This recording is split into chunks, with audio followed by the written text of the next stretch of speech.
Hello dear students.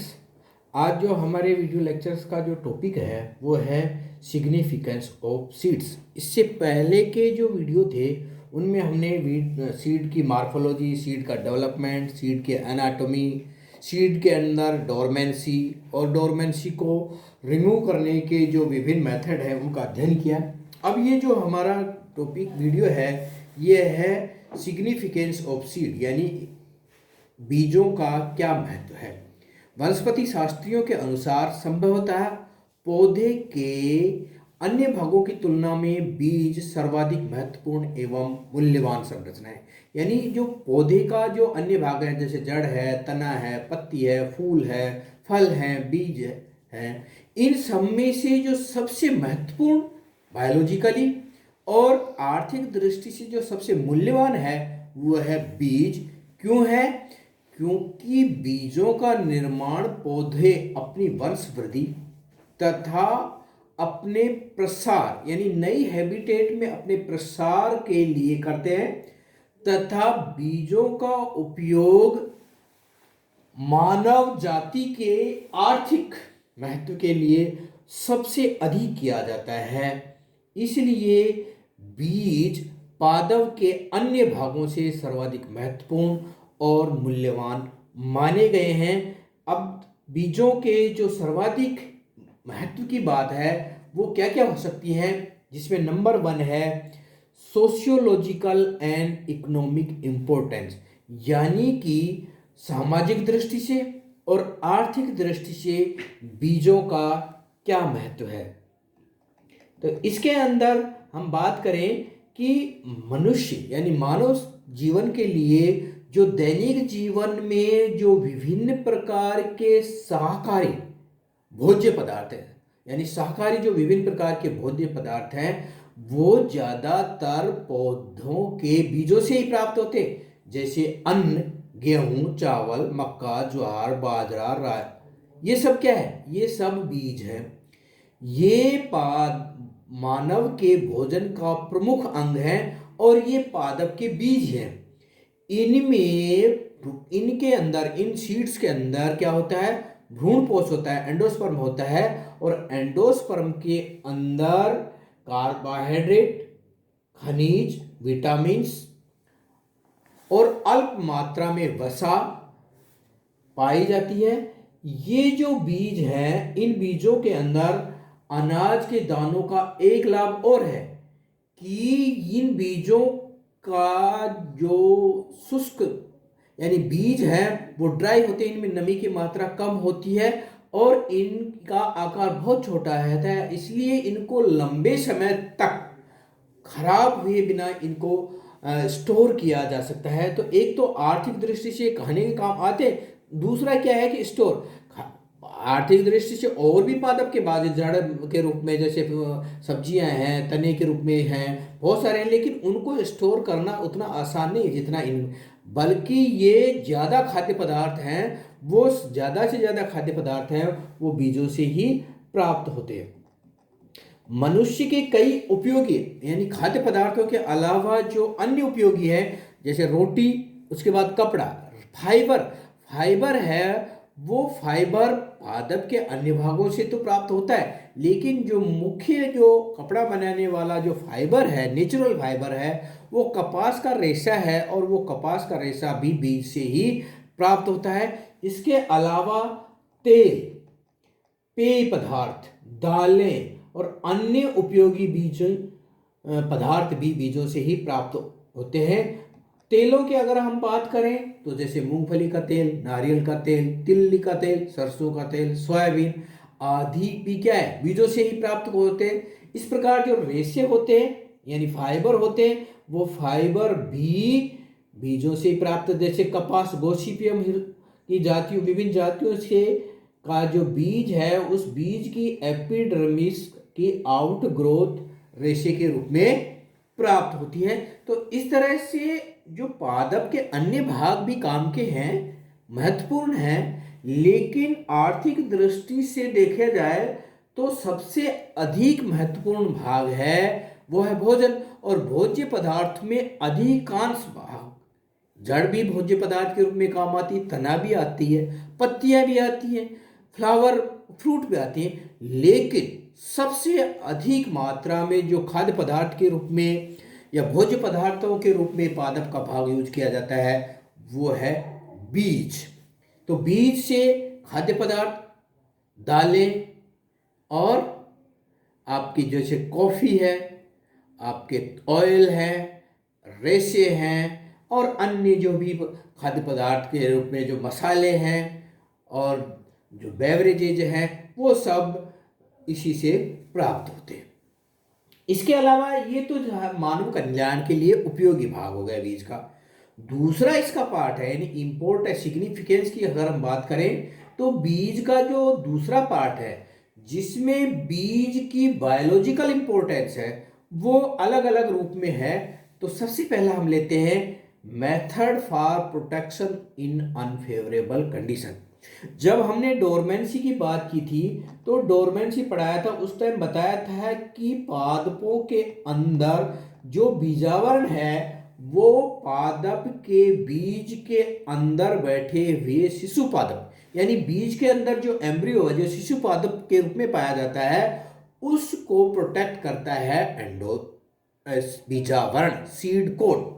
इसका मतलब है कि बीज पादप के को प्रतिकूल परिस्थितियों से यानी पादप के जीव द्रव्य को प्रतिकूल परिस्थितियों से बचाने का एक तंत्र है, एक डिवाइस है पादप के पास जो कि बीज के रूप में होती है।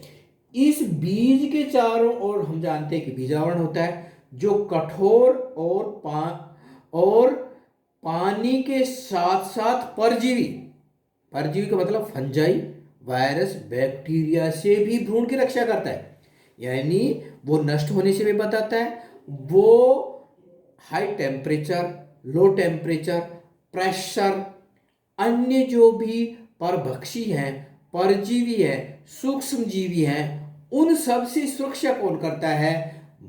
बीज की या बीज के अंदर बैठे हुए शिशु भ्रूण की, वो है बीजावरण। इसका मतलब है कि बीज एक ऐसी डिवाइस है जिसके अंदर एक शिशु भ्रूण है और भ्रूण शिशु पादप के रूप में है, उसके चारों तरफ बीजावरण है जो कि इसको पूर्ण रूप से सुरक्षा प्रदान करता है शिशु पादप को या भ्रूण को। और बीज प्रतिकूल परिस्थितियों के अंदर पादप को वायबल या भ्रूण को वायबल बनाता है, इसका मतलब पादप वायबल बना रहता है। और जैसे ही अनुकूल परिस्थितियां आती है भ्रूण अंकुरित होकर नए पादप को जन्म देता है।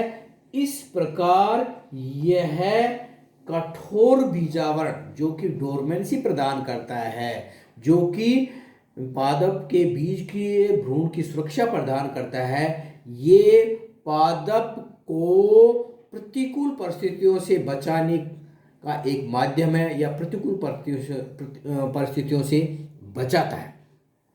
दूसरा जो बायोलॉजिकल इंपॉर्टेंट है वो है प्लांट डिस्पर्सन यानी पादप का प्रकीर्णन।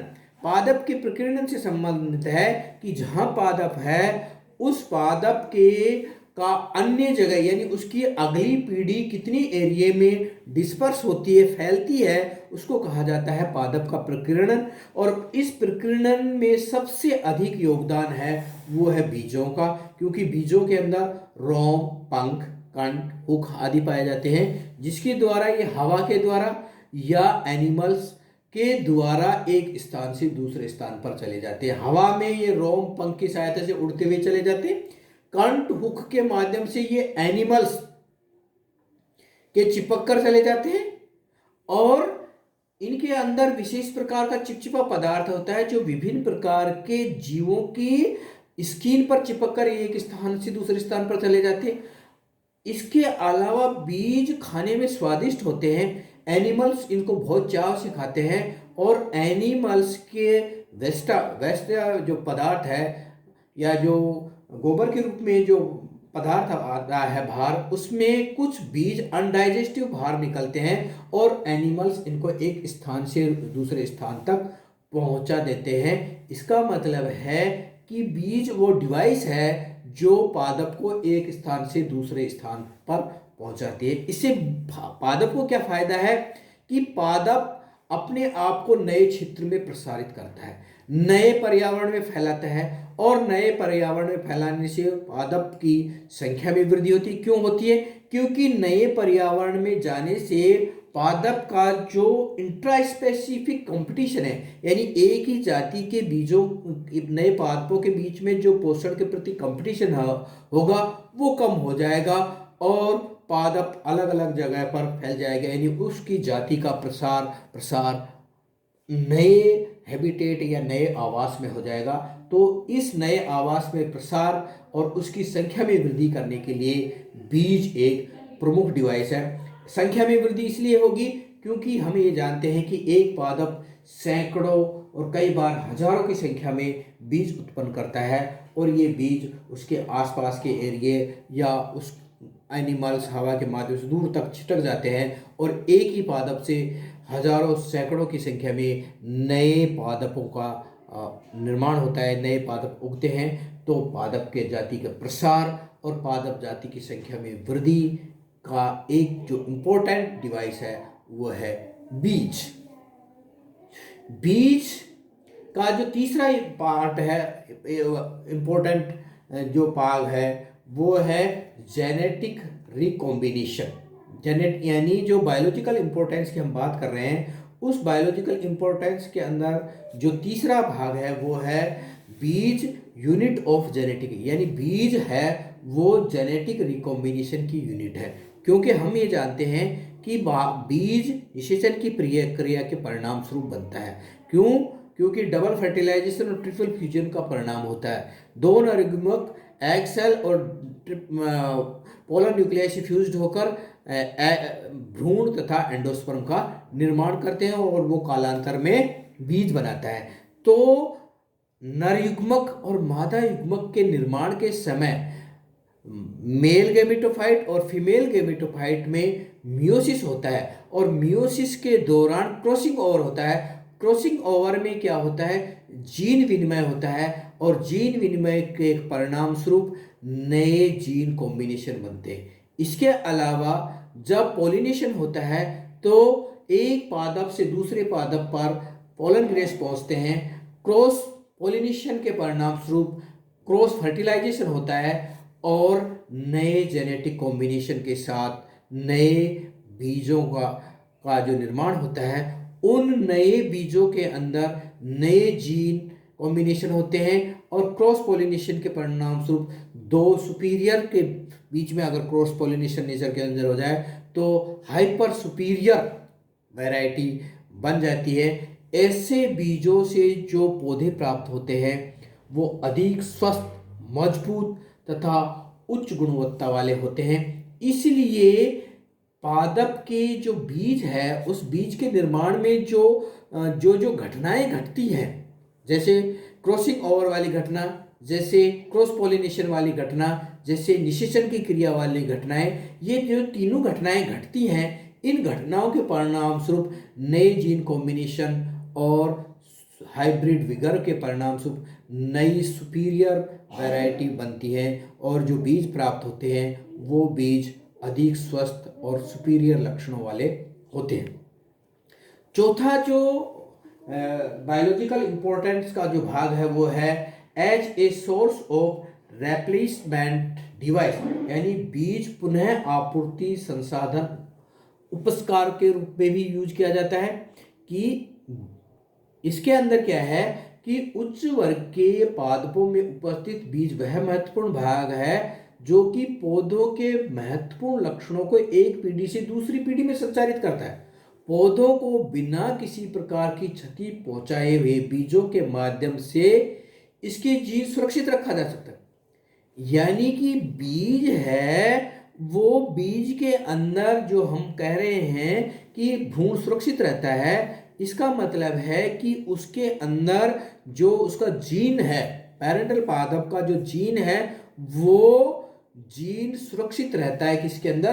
बीज के अंदर। और साथ में जो बीज बनता है वो आनुवांशिक विविधताएं लिए होता है, क्योंकि क्रॉस पॉलिनेशन और क्रॉस फर्टिलाइजेशन होता है, जिससे आनुवांशिक विविधताएं भी आती हैं और जो जीन है, जो पेरेंटल जीन है, वो वैसा का सुरक्षित रहता है। इससे क्या है कि जो पीढ़ी है, आनुवांशिक लक्षण हैं, वो पेरेंट से लेकर आगे नए पादप या नई पीढ़ी के जो पादप आएंगे उनमें संचारित होने का जो एक ट्रांजिशन है, वो एक पीढ़ी से दूसरी पीढ़ी में जीन्स का जो स्थानांतरण होता है, वो स्थानांतरण के लिए जो एक डिवाइस है पादप के अंदर, वो डिवाइस है बीज। इस बीज के माध्यम से ही भ्रूण और उसमें संचित भोज्य पदार्थ भी एक पीढ़ी से दूसरी पीढ़ी में जाते हैं और इस भ्रूण के अंदर नए कॉम्बिनेशन लिए हुए जो जीन्स हैं, वो जीन्स नए पादप में पहुंच जाते हैं, क्योंकि जो बीज हैं उनके अंकुरण से नया पादप बनता है और ये जो नया पादप बनता है वह नए लक्षणों वाला होता है। इस प्रकार हम देख सकते हैं कि पादपों के बीज हैं वो पादपों के लिए ही महत्वपूर्ण नहीं है, बल्कि मानव सभ्यता के लिए भी एक बहुत महत्वपूर्ण योगदान के रूप में प्राप्त होते हैं। तो ये बीज का जो सिग्निफिकेंस है ये ख़त्म हो गया। Thank you. इसकी PDF हम आपको अपलोड कर देंगे। Thank you.